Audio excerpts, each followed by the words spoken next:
So hello বন্ধুরা, welcome to our channel রোজগার আড্ডা। কেমন আছো তোমরা? অবশ্যই জানিও আমরা খুব ভালো আছি। তো গতকাল ছিল বিপত্তারিণী পুজো, তো আমি বাড়িতে পুজো দিয়ে তারপর যাব মন্দিরে পুজো দিতে। তো আমার বাড়িতে পুজো দেওয়া হয়ে গেছে। এই যে দেখো, আমি এক এক করে আমাদের ঘরের সিংহাসনটা, এই যে এখানে কার্তিক আছে, গোপাল আছে, কৃষ্ণ আছে।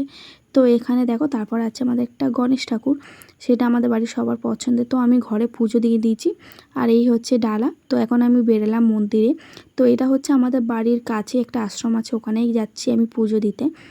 তো এই যে দেখো, আমি সাথে করে আমার জিনিসটা আর কি নিয়ে নিয়েছি। তো এখন যাচ্ছি মন্দিরের ভেতরে। তো এখানে দেখো, সব বাচ্চারা রথ কিন্তু সাজিয়ে, মানে টেনে সাজানোর পর কিন্তু এখানে রেখে গেছে।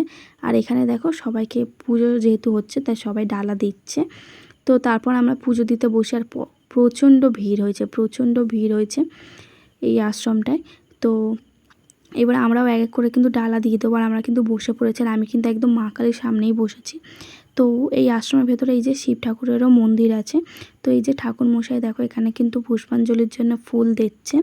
তো ততক্ষণ আমি ভাবলাম যে আমি একটু ঘোমটাটা দিয়ে দিই, কারণ পুজো দেওয়ার সময় যেহেতু ঘোমটা দিয়ে বসতে হয়, তো আমি সেই কারণে ঘোমটাটা ঠিক করে নিলাম।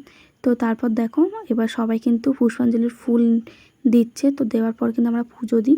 তো পুজো দেওয়ার পর এখানে ঝুড়িটা দিয়ে দিয়েছিল, তো ঝুড়ির মধ্যেই আমরা দক্ষিণা দিয়ে দিয়েছি। তো তারপর এক এক করে কিন্তু আমাদের পুজো হয়ে গেছে, তো সেই কারণে ডালাগুলো দিয়ে দিচ্ছে। তো এখানে ডালা দেওয়ার পর এখানে দেখো, ঠাকুর মশাই হাতে ডোর বেঁধে দিচ্ছে। তো আমাদের পুজো কমপ্লিট। আর আমি বেরোনোর সময় শিব ঠাকুরের এখানে কিন্তু ধূপ আর মোমবাতি জ্বালিয়ে দিয়েছি। তো আমি কিন্তু বাড়িতে চলে এসেছি। তো আজকের ভিডিওটা এতটুকুই। ভালো লাগলে লাইক, কমেন্ট, শেয়ার আর সাবস্ক্রাইব। So tata.